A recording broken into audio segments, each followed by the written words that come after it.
त्रिवेज मीडियाच्या सर्व प्रेक्षकांचं पुन्हा एकदा स्वागत। मित्र, लोकसभेच्या म्हणजे 18व्या लोकसभेच्या निवडणुका आता देशभरात सुरू आहेत।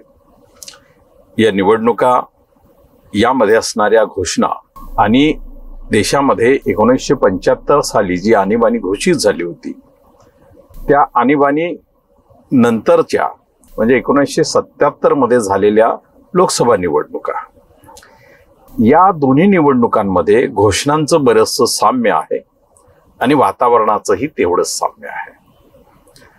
1977च्या निवडणुकीमध्ये जो जनता पक्ष बनला होता त्यांनी इंदिरा हटाओ देश बचाओ ही घोषणा दिली होती आणि आता 18व्या लोकसभेच्या निमित्तानं जी इंडिया आघाडी बनलेली आहे या इंडिया आघाडीने मोदी हटाओ देश बचाओ अशा प्रकारची घोषणा दिलेली आहे। अर्थात ती अधिकृतपणे बऱ्याच मंचावरती बोलली जात नसेल तरी देशातल्या सर्वच राजकीय वक्त्यांनी किंवा नेत्यांनी हे घोषवाक्य या निवडणुकीमध्ये किंवा निवडणुकीपूर्वीच्या वातावरणामध्ये उच्चरवाने म्हटलेलं आहे।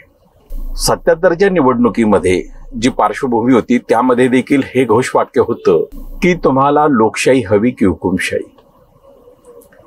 आणि आता देखील या 18व्या लोकसभेच्या निवडणुकीत देखील विरोधी पक्ष म्हणजे इंडिया आघाडीकडून ही घोषणा होते आहे की तुम्हाला लोकशाही हवी की हुकुमशाही याचा तुम्हाला निर्णय घ्यायचा आहे। हे आव्हान मतदारांना केलेलं आहे। त्या निवडणुकीत जे वातावरण होतं त्या वातावरणामध्ये देशाची जनता ही जनता त्या काळात आपल्या भारताचा जर साक्षरता दर पाहिला आणि आजचा साक्षरता दर पाहिला तर याच्यामध्ये बरीच मोठी तफावत आहे। परंतु राजकीय समज आजही हिंदी बेल्ट ज्याला आपण म्हणतो या हिंदी बेल्टमध्ये राजकीय समजदारी किंवा राजकीय समज ही फार मोठी आहे। म्हणजे इंदिरा गांधी लोकप्रियतेच्या शिखरावर असताना हिंदी बेल्ट म्हटला जाणारा या भागामध्ये म्हणजे उत्तर प्रदेश, बिहार,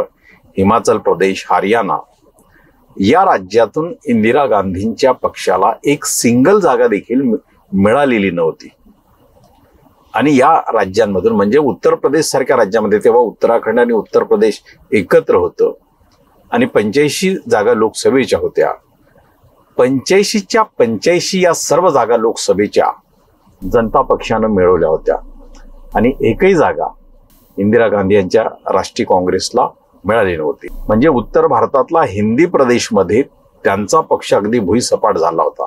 तरीही त्या काळामध्ये त्यांच्या पक्षाला म्हणजे 77च्या निवडणुकीत जो जनता पक्ष बनलेला होता जयप्रकाश नारायण यांच्या नेतृत्वामध्ये त्या जनता पक्षाला 295 जागा मिळाल्या होत्या आणि त्यांच्यातील आणखी एक वेगळा असलेला पक्ष समाजवादी त्याला 3 जागा, अशा समाजवादी एकूण विचारांच्या पक्षांना 298 जागा त्या काळात मिळाल्या होत्या आणि त्यांना एकूण पाठिंबा जो मिळाला तो 330 खासदारांचा। आणि दुसऱ्या बाजूला इंदिरा गांधी यांच्या राष्ट्रीय काँग्रेसला 154 जागा मिळाल्या। अर्थात त्या काळातही इंदिरा गांधी यांच्या पक्षाने सर्वाधिक जागा लढवल्या होत्या म्हणजे 495 जागा त्यांनी लढवलेल्या होत्या आणि त्यांना 154 मिळाल्या होत्या।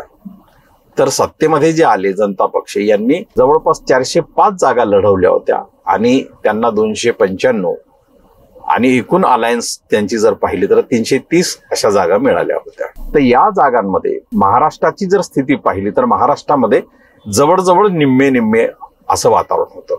म्हणजे जनता पक्षाला ज्या जागा मिळाल्या होत्या त्या 19 होत्या आणि काँग्रेस पक्षाला मिळालेल्या जागा 20 होत्या काँग्रेस आणि त्यांच्या अलायन्सला।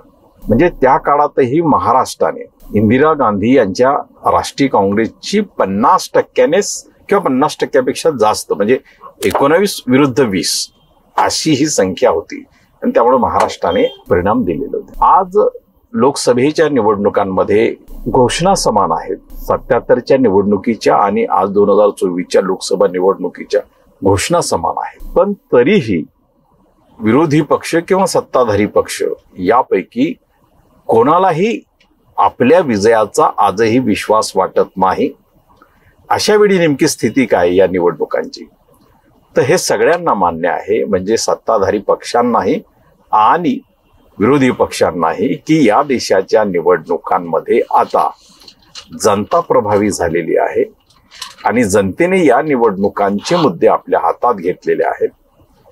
आणि म्हणून येणाऱ्या काळामध्ये जनता ही मोठ्या प्रमाणात मतदानासाठी निघणार आहे आणि हे मतदान जनता कशा पद्धतीने देणार आहे याचा जर आपण मुद्दा पाहिला तर जनतेला हुकुमशाही की लोकशाही, अंतिम निवडणुका की प्राथमिक निवडणुका, यामध्ये जनतेला किती रस आहे वेगळा मुद्दा आहे, परंतु जनतेला महागाईची जी झळ बसते आहे, तरुणांना बेरोजगारीची जी झळ बसते आहे, शांततापूर्ण असलेल्या समाजाला कायदा आणि सुव्यवस्था कोसळून पडल्यासारखी जी जाणीव होते आहे, या सगळ्या जाणीवा आणि रोजगारांची संख्या कमी, दिवसेंदिवस ती कमी कमी होतानाच दिसते आहे, बेरोजगारी प्रचंड प्रमाणात वाढते आहे. तर एकंदरीत समाज जीवन ज्या पद्धतीनं हालअपेष्टा भोगते आहे ते पाहता राजकीय पक्षांनी त्याला मुद्द्याचं स्वरूप घोषणांमधून दिलं असलं तरी जनता गेली 10 वर्षे जे अनुभवते आहे त्या अनुभवाच्या आधारे जनता एक राजकीय समजदारी या निवडणुकांमध्ये दाखवणार आहे का, हा प्रश्न जरी प्रधान असला तरी सर्वांच्या मनात हा प्रश्न एक घर करून आहे की जनता 77च्या प्रमाणेच या निवडणुकीत देखील समजदारी व्यक्त करणार आहे. आणि म्हणून या निवडणुकीमध्ये हुकुमशाही की लोकशाही या मुद्द्यावर जनता मतदान करणार आहे. आणि हे मतदान म्हणजे अर्थात अनेक पक्षांचा यावर आक्षेप आहे की विरोधी पक्ष मतदारांना थोडासा घाबरवतो आहे, भीतीत आणतो आहे.